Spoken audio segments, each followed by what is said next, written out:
बेटा बात आती है टाइप्स ऑफ फ्रिक्शन कि कितने तरह के फ्रिक्शन होते हैं। तो टाइप्स ऑफ फ्रिक्शन में आप पहले देखिएगा, first is static friction.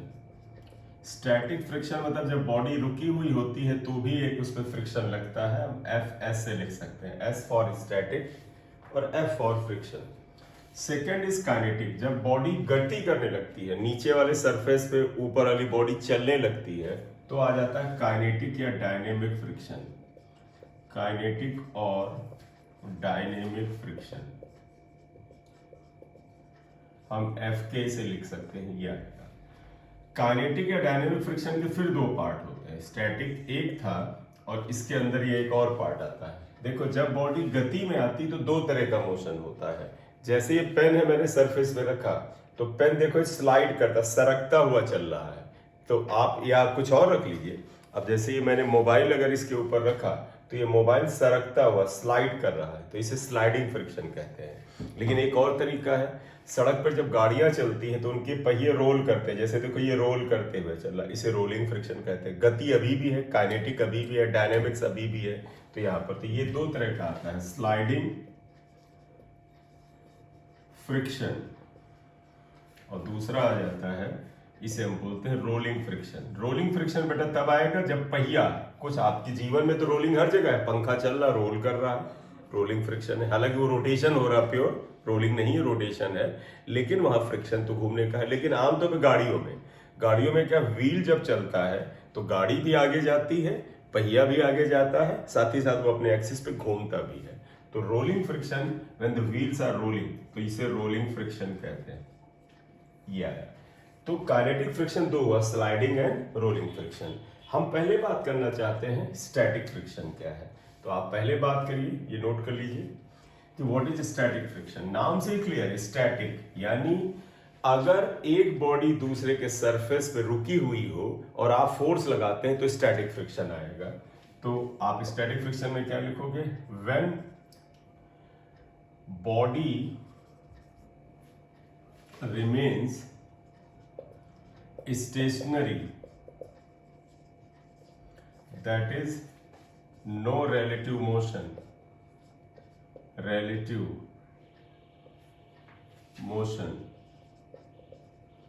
between bodies in contact, then मतलब देखिएगा, when body remains stationary, that is no relative motion between bodies in contact after the application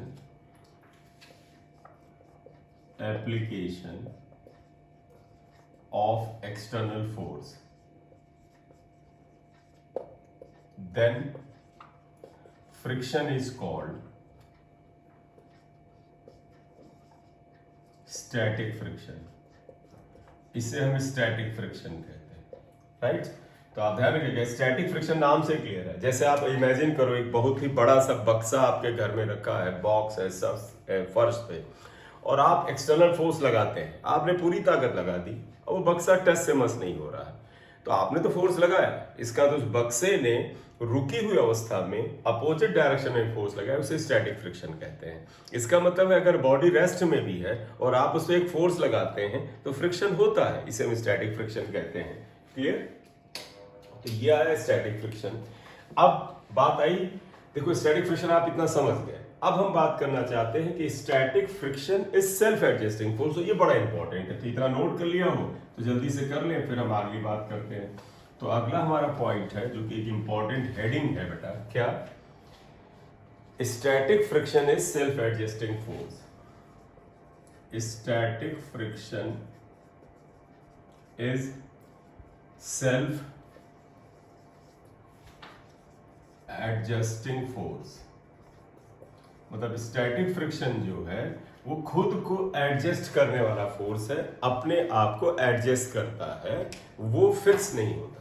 तो इसे हमें प्रूव करना है, किसे कुछ एग्जांपल से करते हैं, इमेजिन करना। पहला देखो बेटा, एक सरफेस है, ये रफ सरफेस है, रफ बॉडी है, टेबल है, कुछ भी मान लो। जमीन भी तो हमारा सरफेस है, जमीन, ग्राउंड, अर्थ भी तो एक बॉडी ही है बेटा। देखो इस रफ सरफेस पे एक बॉडी आपने रखी हुई है, ये ध्यान रखना, यहां रफनेस है, मतलब ध्यान रखना रफनेस होने से फ्रिक्शन नहीं होता है। मतलब रफनेस होने से फ्रिक्शन की पॉसिबिलिटी होती है। Friction is a passive force, ये एक्टिव नहीं है, ये अपने आप काम नहीं करता है। जब एक्सटर्नल फोर्स काम करता है तभी फ्रिक्शन काम करता है। तो मान ले ये बॉडी रेस्ट में है और एक्सटर्नल फोर्स मतलब एक्सटर्नल फोर्स आपने 0 रखा है। जानते हो ये सिर्फ बॉडी, आप फिर सुन लीजिएगा, एक ये बॉडी है, इसके ऊपर दूसरी रफ बॉडी रखी है। तुमको अगर रफ है तो फ्रिक्शन होगा, रफ होने से कोएफिशिएंट ऑफ फ्रिक्शन होता है। फ्रिक्शन होने के लिए एक्सटर्नल फोर्स जरूर होना चाहिए। तो अगर एक्सटर्नल फोर्स 0 है तो इन दोनों बॉडीज के बीच में फ्रिक्शन फोर्स 0 होगा। और बॉडी रेस्ट में है, आप देख ही रहिए अभी रेस्ट में बनी हुई है। तो आप इसका पहला क्या लिखेंगे, if external force is 0 then friction या static friction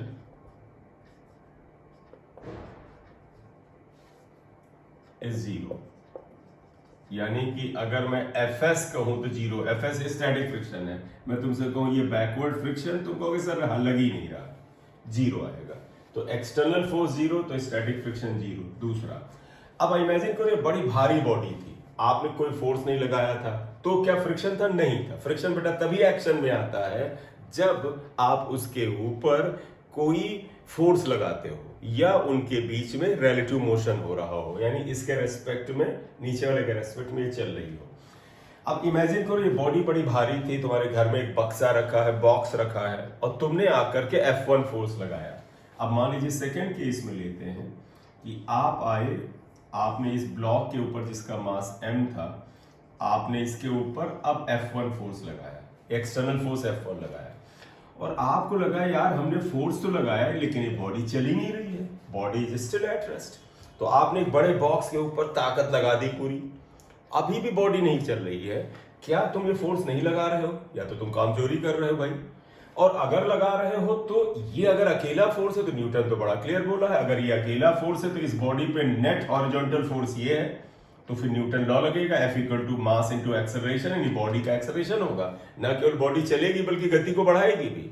लेकिन अगर ये बॉडी रेस्ट में है, तुम फोर्स लगा रहे हो तब भी, तो इसका मतलब है इसके और इसके रफनेस ने अपोजिट डायरेक्शन में एक फोर्स पैदा कर दिया है, और ये फोर्स Fs1 से लिख दे रहे हैं, ये स्टैटिक फ्रिक्शन है, और इसकी वैल्यू इसके बराबर होगी। क्यों? सुन लो, रेस्ट में है, रेस्ट में मतलब इक्विलिब्रियम में है, नेट फोर्स 0 है, इसका मतलब forward force equal to backward force. लेकिन अगर ये रेस्ट में है तो आप लिखोगे देयरफॉर स्टैटिक फ्रिक्शन। यहां पर अगर आप लिखते बेटा देखो, स्टैटिक फ्रिक्शन जो था वो 0 था, पहली इक्वेशन। क्यों 0 था? क्योंकि एक्सटर्नल फोर्स 0 था। एक्सटर्नल फोर्स F1 लगाया तो स्टैटिक फ्रिक्शन जानते हो F1 के बराबर। गौर से देखो, स्टैटिक फ्रिक्शन की अपनी कोई वैल्यू नहीं होती है, वो एक्सटर्नल फोर्स के बराबर अपने को रखता है। एक्सटर्नल फोर्स 0 था, स्टैटिक फ्रिक्शन 0 था, एक्सटर्नल फोर्स F1 आया और बॉडी रेस्ट में है, तो स्टैटिक फ्रिक्शन ये आएगा इक्वेशन 2। अब ये मत कहना सर बॉडी चलते तो फिर स्टैटिक थोड़ा रहेगा, तब तो काइनेटिक आ जाएगा। तो हम स्टैटिक की बात करें तो ये लिखना पड़ेगा। अब अगर हम एक तीसरा डायग्राम बनाएं कि जैसे ये भारी बॉडी थी, आपने फोर्स F1 लगाया, आपको लगा यार बॉक्स आगे नहीं बढ़ रहा है, तुमने अपने भाई को बुला लिया, अपने दोस्त को बुला लिया, कहा भाई चलो यार दोनों मिलकर के इसके ऊपर फोर्स लगाते हैं, और तुम दोनों ने मिलकर के इसके ऊपर फोर्स लगाया। और जब आपने दोनों ने मिलकर के फोर्स लगाया इस ब्लॉक पर, और ये फोर्स मान ले F2 था और ये F1 से बड़ा था, यानी तुम्हारे खुद के लगाए गए फोर्स से ज्यादा होगा जब दोनों लगाओगे, और अभी भी आप पाते हैं कि बॉडी रेस्ट में ही बनी हुई है, अभी भी बॉडी रुकी हुई है। इसका मतलब ये बॉडी बड़ी स्मार्ट है, ये कहती है जब तुमने फोर्स 0 लगाया था तो हम फ्रिक्शन 0 लगाएंगे, तुमने फोर्स F1 लगाया तो ये कहती है कि हम स्टैटिक फ्रिक्शन तुम्हारे बराबर लगा के रोक देंगे भाई तेरे को। तुमने फोर्स थोड़ा सा बढ़ाया तो ये बॉडी बैकवर्ड डायरेक्शन में अपने फोर्स Fs1 को बढ़ा के Fs2 कर देगी। ये Fs2 जो होगा Fs1 से बड़ा होगा, और ये अपनी वैल्यू को ऐसे एडजस्ट करेगी कि ये इसके बराबर हो। यहां पर नया स्टैटिक फ्रिक्शन F2 के बराबर होगा।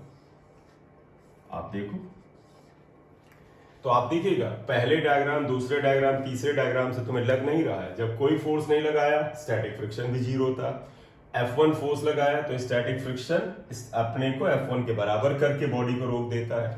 F2 फोर्स लगाया, ये अपने फोर्स को बढ़ा लेता है और कहता है अभी भी रोक देंगे। तो अगर आप गौर से देखो, स्टैटिक फ्रिक्शन यानी जब तक बॉडी रुकी हुई होती है वो सेल्फ एडजस्टिंग फोर्स है, वो एक्सटर्नल फोर्स की वैल्यू के अनुसार अपने को एडजस्ट करती है। तो यहाँ क्या लिखोगे, from 1, 2 and 3 it is clear that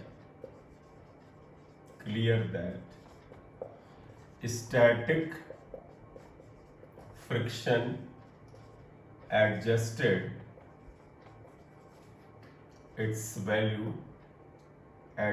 itself according to the applied force के अकॉर्डिंग ये अपने को एडजस्ट कर रही है। इसका मतलब हुआ hence we can say that कि static friction is self adjusting force। तो आप क्या लिखोगे, hence we can say that static friction is self adjusting force। ये सेल्फ एडजस्टिंग फोर्स होता है। क्लियर? तो ये बात आ गई। अब इसमें एक और डायग्राम लाते हैं, डायग्राम नंबर 4। ये आएगा, देखो बेटा, अब अगर आप मान लिया आपने लगा कि यार हमने पहले फोर्स 0 रखा था तो ये 0 रखता था, हमने फोर्स F1 लगाया तो इसने अपनी वैल्यू को F1 के बराबर एडजस्ट कर लिया था, फोर्स बढ़ाया तो इसने भी फोर्स बढ़ा दिया। अब तुमने ला करके 3-4 लोग लग गए। अब अगर तुमने इस बॉडी के ऊपर जिसका मास m है और तुमने इसके ऊपर एक फोर्स F लगा दिया और F ऐसा है कि F2 से बड़ा है और ये इस स्थिति में आ गया कि ये बॉडी तुमसे कहेगी, यानी अब ध्यान रखना, जस्ट इन रेस्ट यानी यू हैव अप्लाइड, ध्यान रखिएगा, we are talking about the condition applied. क्या? If you have applied external force capital F in such a way that, आपने इस तरह से फोर्स कैपिटल F को लगाया कि this body is just in state of rest. Just in state of rest का मतलब है कि अब चलेगी तब चली, मतलब इस फोर्स को लगाने के बाद इसने कुछ अपोजिट डायरेक्शन में फ्रिक्शन फोर्स लगाया होगा। अब ये body just in state of rest है, यानी अगर इसके ऊपर एक बच्चा भी उंगली लगा दे आके तो ये बॉडी चल देगी। इस समय जो फ्रिक्शन लगता है इसे FMS कहते हैं। M मतलब मैक्सिमम, S मतलब स्टैटिक और F मतलब फ्रिक्शन। मैक्सिमम स्टैटिक फ्रिक्शन कहते हैं, इसे लिमिटिंग फ्रिक्शन भी बोला जाता है। तो इस पॉइंट से हम यहाँ पर हेडिंग डाल देंगे, लिमिटिंग और या इवन लिमिटिंग फ्रिक्शन हम FL से भी लिख सकते हैं, FMS भी लिख सकते हैं। सिंबल का कोई इतना बड़ा इंपॉर्टेंस नहीं है। तो व्हाट इज लिमिटिंग फ्रिक्शन? अगर आप गौर से देखो, लिमिटिंग फ्रिक्शन वो स्टैटिक फ्रिक्शन है जिसकी मैक्सिमम वैल्यू होती है और body just in state of rest होता है। यानी अगर आपसे कहें डिफाइन लिमिटिंग फ्रिक्शन तो आप कहोगे it is the maximum static friction up to which body is in state of rest. If the force या external force is slightly increase, body start moving, और जब गति में बॉडी आ जाएगी तो स्टैटिक का खेल खत्म बेटा, काइनेटिक आ जाएगा, राइट? तो what is limiting friction? It is maximum static friction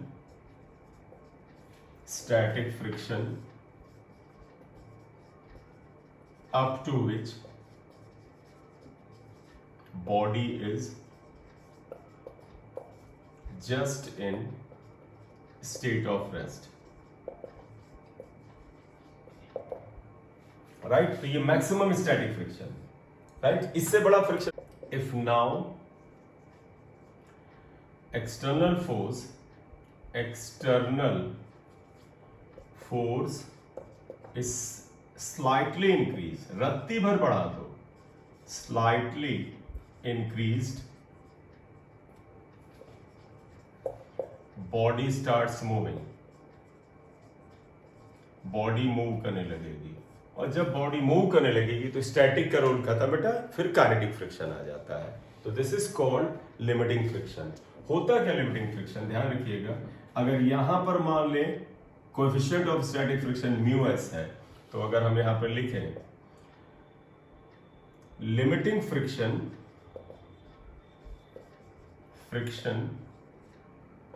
depends upon number 1। पहली बात क्या आएगी, पहला ध्यान रखना बेटा, एक तो कोएफिशिएंट ऑफ फ्रिक्शन पे डिपेंड करता है, और हम मेन बात करना चाहते हैं, देखो बेटा इस बॉडी का वेट mg है और तो पता है नॉर्मल रिएक्शन n होता है, डिपेंड्स अपॉन नॉर्मल रिएक्शन, सीधे लिख लेते हैं, देखो FL is proportional to n, यानी n पे डिपेंड, इसको बारे में इलेबरेट आगे करते हैं। तो बेटा एक्सपेरिमेंटली देखा गया कि लिमिटिंग फ्रिक्शन डिपेंड करता है नॉर्मल रिएक्शन पे। तो अगर आप यहाँ पर नॉर्मल रिएक्शन का यहाँ पर या प्रोपोर्शन का साइन हटाएं तो देखो इसके बाद यहाँ आ जाए, तो देयरफॉर इसका मतलब हुआ लिमिटिंग फ्रिक्शन। देखो लिमिटिंग फ्रिक्शन का सिंबल मैं FL रखता हूँ, कई जगह FMS रखते हैं, कई जगह FS ही लिख देते हैं, कहते हैं ये मैक्सिमम स्टैटिक फ्रिक्शन है। तो FL is equal to mu S N आ जाएगा, जहां म्यू एस को कोएफिशिएंट ऑफ स्टैटिक फ्रिक्शन कहते हैं star, where mu S is coefficient of static friction कहते हैं, स्टैटिक फ्रिक्शन कहते हैं। तो mu S is coefficient of static friction, आप जानते हैं। एन क्या है, नॉर्मल रिएक्शन है, वो आमतौर पर अगर हॉरिजॉन्टल सरफेस है तो mg के बराबर होता है, लेकिन हमेशा नहीं होता। US coefficient of static friction आ जाता है। Value of mu S depends upon nature of surfaces in contact, surfaces in contact मतलब सरफेस जो कांटेक्ट में उनके नेचर पर, नेचर का मतलब हुआ दैट इज रफनेस और स्मूथनेस, रफनेस और स्मूथनेस, वो सरफेस कितने रफ या स्मूथ है इस पे डिपेंड करता है म्यू एस की वैल्यू। तो डिपेंड करता है म्यू। अगर आपको यहां से लिया जाए तो देखो फ्रिक्शन फोर्स है, इसका भी यूनिट न्यूटन है, नॉर्मल रिएक्शन भी यूनिट न्यूटन है, तो ये न्यूटन तो ये डायमेंशनलेस होता है। तो ध्यान रखिएगा mu s is dimensionless and unitless, ना तो इसकी कोई डायमेंशन है ना तो इसका कोई यूनिट है, ये सिंपल नंबर होता है। क्लियर? ये है, ध्यान रखना limiting friction is mu into n होता है, राइट। स्टैटिक फ्रिक्शन का कोई फार्मूला नहीं है ऐसा, तुम कहोगे सर स्टैटिक फ्रिक्शन भी क्या म्यू n होता है? नहीं, static friction is equal to external applied force. ध्यान रखिएगा static friction is external applied force के बराबर होता है, ये आ गया यहाँ पर। अब अगर लिमिटिंग फ्रिक्शन की बात आ गई और लिमिटिंग फ्रिक्शन में बॉडी फंसी हुई है और आपने एक्सटर्नल फोर्स और लगा दिया तो बॉडी गति में आ जाती है, ठीक है। तो if external force is further increase तो फिर अब आ जाएगा वर्ड काइनेटिक फ्रिक्शन। बताइएगा काइनेटिक फ्रिक्शन का क्या रोल है? काइनेटिक फ्रिक्शन को FK से लिख रहे हैं, ये कब आएगा समझिएगा। लिमिटिंग फ्रिक्शन की कंडीशन में अगर बॉडी फंसी है, आपने एक्सटर्नल फोर्स को और बढ़ा दिया लिमिटिंग फ्रिक्शन के बियॉन्ड, बॉडी चल देती है, तो आपसे कहा जाए काइनेटिक फ्रिक्शन क्या है? When body starts moving then friction is called kinetic और dynamic friction. Dynamic friction, kinetic या डायनेमिक फ्रिक्शन कहते हैं FK, राइट। और ध्यान रखिएगा FK जो काइनेटिक फ्रिक्शन होता है इसकी value is less than FL होता है। तो काइनेटिक, ध्यान रखना गति में जब बॉडी आ जाती है तो उस समय जो काइनेटिक फ्रिक्शन लगता है वो लिमिटिंग फ्रिक्शन से कम है। लिमिटिंग फ्रिक्शन सबसे ज्यादा सबसे स्ट्रॉन्ग फ्रिक्शन है, यह है। और आगे और लिखेंगे, देखो kinetic friction FK is equal to होता है म्यू के इंटू n। जैसे ये था ना बेटा mu S into n, mu S था coefficient of static friction, mu K को कहते हैं कोएफिशिएंट ऑफ काइनेटिक फ्रिक्शन। तो ये म्यू के is coefficient of kinetic friction, coefficient of kinetic friction आता है। निश्चित रूप से देखो n और n सेम है, और लेकिन अगर FK की वैल्यू कम है, यानी ये वैल्यू कम है, तो ये n पे तो डिपेंड नहीं कर रही, इस पे कर रही है, तो तुम कहोगे म्यू के जो है coefficient of kinetic friction is less than mu S. Mu S का मतलब स्टैटिक फ्रिक्शन जो है या जो मैक्सिमम स्टैटिक फ्रिक्शन का कोएफिशिएंट है उसके बराबर से बड़ा छोटा होता है, तो coefficient of kinetic friction is less than coefficient of static friction. Clear? Kinetic friction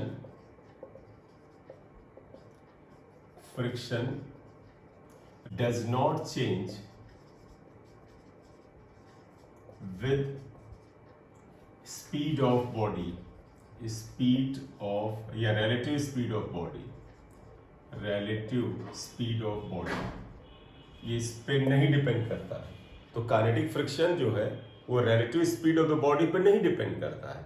मतलब तुम कहोगे क्या सर गाड़ी बहुत तेज चल रही हो तब भी काइनेटिक फ्रिक्शन उतना ही है और धीमे चलेगी। हाँ, कहते हैं कि कंडीशन है कि velocity should not be very less nor very high. और जो हम लोगों की रेंज है कि 200-300 किलोमीटर चलाते हैं या 200-300 खैर कुछ ज़्यादा ही हो गया। अगर हम कहते ना कि 100-125 गाड़ी चलाते हैं, 40-50 चलाते हैं, कहते गाड़ी की स्पीड और बड़ी कम करो, 10-15 करो तो थोड़ा सा बढ़ जाता है। अगर गाड़ी की स्पीड 100 के ऊपर 200-300-400 करो तो बढ़ सकता है। लेकिन अगर स्पीड में बड़ा मेजरेबल परिवर्तन ना हो, ना बहुत कम हो ना बहुत ज़्यादा हो, तो काइनेटिक फ्रिक्शन जो होता है, kinetic friction does not change with the relative speed of the body. Condition है if speed is neither very high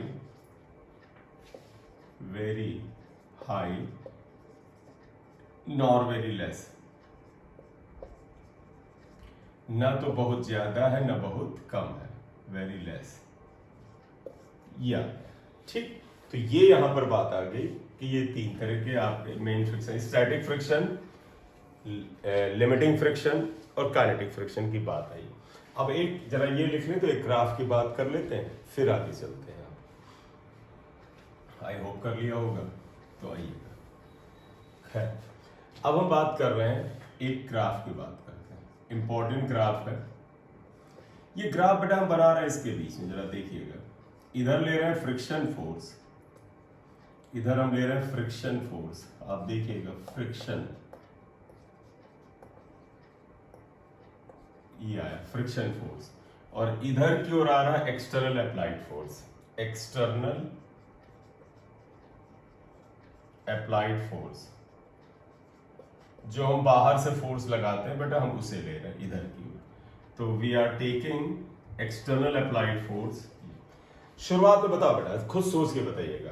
बताओ यहां पर देखो, जब एक्सटर्नल अप्लाइड फोर्स 0 था तो फ्रिक्शन फोर्स क्या था? 0 था। तो तुम्हें याद है जब एक्सटर्नल फोर्स 0 तो स्टैटिक फ्रिक्शन 0। फिर याद करो क्या था कि एक्सटर्नल अप्लाइड फोर्स जितना होता था स्टैटिक फ्रिक्शन उतना ही होता था। यानी आगे अगर आप ग्राफ लें तो आप क्या कह सकते हैं, सुनिएगा मेरे शब्दों को, कि सर अप्लाइड फोर्स और स्टैटिक फ्रिक्शन की वैल्यू सेम होती थी। इसका तो दोनों डायरेक्टली प्रोपोर्शन है, यानी ग्राफ स्ट्रेट लाइन होगा। तो इसके बाद graph will be straight line. क्यों होगा? क्योंकि जितना, मान लो इमेजिन करो यहां पे मान लो 10 न्यूटन का अप्लाइड फोर्स लगाया तो यहां पर 10 न्यूटन के बराबर का स्टैटिक फ्रिक्शन लगेगा। अगर आपने अप्लाइड फोर्स 20 किया तो स्टैटिक फ्रिक्शन 20 हो जाएगा। इसलिए ग्राफ स्ट्रेट लाइन होगा। एक और चीज देखना, एक्स एक्सिस का एक्सटर्नल फोर्स अगर 10 है तो फ्रिक्शन भी 10 है, ये 20 है तो ये 20 है, ये 30 है तो ये 30 है। इसका मतलब एक्स एक्सिस वाई एक्सिस की वैल्यू सेम है। इसका मतलब ये एंगल कितना आएगा? 45 डिग्री आएगा। तो शुरुआत में graph will be straight line क्योंकि बॉडी रुकी हुई है, स्टैटिक फ्रिक्शन काम कर रहा। Static friction is not only proportional to बल्कि equal to what? Applied force. लेकिन एक हद तक ये जाएगा, फिर बॉडी एकदम से कहेगी बस अब ना लगाना बाहर का फोर्स। यानी ये होता है ना, याद करो बॉडी रुकी हुई है, आपने अब एक ज्यादा फोर्स एकदम हद पे पहुंचे तो बॉडी कहते बस अब ना लगाना, नहीं तो चल देंगे। उसे हम क्या बोलते हैं? Limiting friction. तो इस जगह पर ये फ्रिक्शन जो होगा ये लिमिटिंग फ्रिक्शन होगा, क्योंकि हमने फ्रिक्शन इधर लिया है तो हमने बता दिया भाई ये limiting friction. Limiting friction, limiting friction is maximum static friction. याद करो लिमिटिंग फ्रिक्शन की अवस्था से अगर एक्सटर्नल अप्लाइड फोर्स और बढ़ा दो तो बॉडी चल देती है। तो काइनेटिक आता है, काइनेटिक में बताया था, काइनेटिक में क्या होता है? एकदम से ये वैल्यू गिरती है, काइनेटिक फ्रिक्शन गिरता है और फिर ये कांस्टेंट हो जाता है।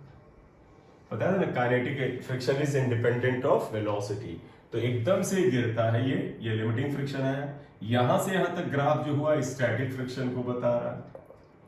ध्यान रखना बेटा, ये एंगल 45 होगा क्योंकि एक्सटर्नल फोर्स और स्टैटिक फ्रिक्शन बराबर मात्रा में होते हैं। ये जो ग्राफ का हिस्सा है ये काइनेटिक फ्रिक्शन को बताता है, काइनेटिक फ्रिक्शन।